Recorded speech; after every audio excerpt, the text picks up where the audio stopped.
Children were picked up from outside school gates. Teachers knew. Pastoral teams went looking for children and picked them up from houses.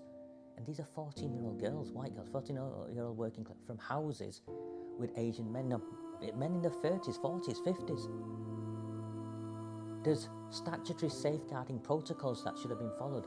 All of that went by the wayside. Of course, the classic takeaways and the nighttime economy, but it was organised. It was organised. Shabir Ahmed, the ringleader of the Rochdale grooming gang, worked out of a community centre. He was selling children out of a community centre. He had a black book of his, and he was making appointments.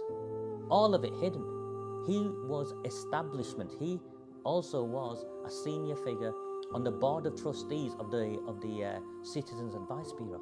These are establishment Asian figures involved in the systematic grooming and gang rape of working class white girls. And Shabir Ahmed was a prominent figure in the Labour Party, and there are councillors to this day in that council chamber who knew him.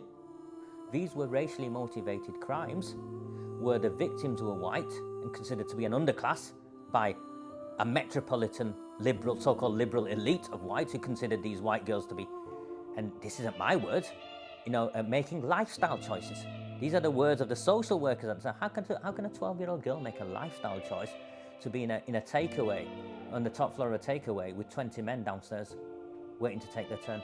It's horrific. Once you go into the graphic details of what happened, it's horrific. Yet none of these people are arrested. None of these people have been prosecuted. Why? It's because working class white girls were a price worth paying. They didn't matter enough. In a town like mine, they didn't matter enough. What did matter enough? Votes, power. 100% votes and power. The girls were white, and these were racially motivated crimes. No doubt whatsoever. You take the definition of racism in any other context, apply it here, and every marker will be ticked. These were racially motivated crimes against white working class girls. Which demographic is responsible for grooming and rape in these northern town scandals? Predominantly Pakistani, occasionally Bangladeshi, almost exclusively Muslim. And I have been arrested for saying that, and I'll keep saying that. This town is run by gangsters, and the Labour Party are in bed with gangsters. And the reason why they're in bed with them is because they're reliant on the block vote.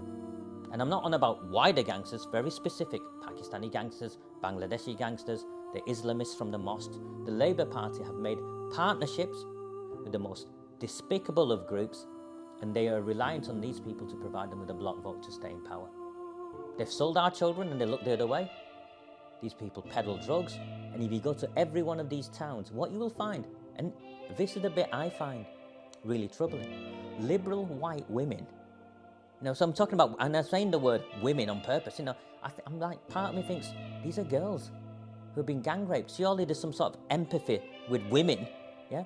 And these are liberal white women who are quite happy to forget all of that because it comes back to politics. All of this comes back to politics and the protection of the Labour Party and the dependency the Labour Party has on these block votes.